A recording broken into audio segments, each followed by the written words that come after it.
Yo, what is up guys? I'm back again with a brand new tutorial. Today, I'm going to show you how to get the modded version of Hill Climb Racing.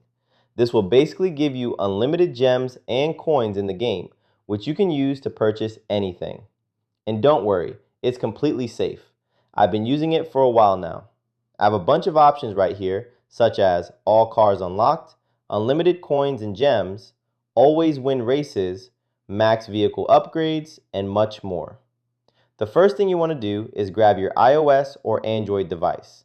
I'm using an Android today. Once you're on your device, make sure you already have Hill Climb Racing installed and fully updated. If you need to check, just go to the App Store or Google Play Store. Once that's done, the next thing you need to do is to simply head over to the pinned comments down below. There, I explain exactly where you can get Hill Climb Racing++.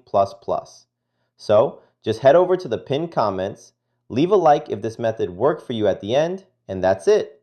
See you all in the next video. Bye-bye.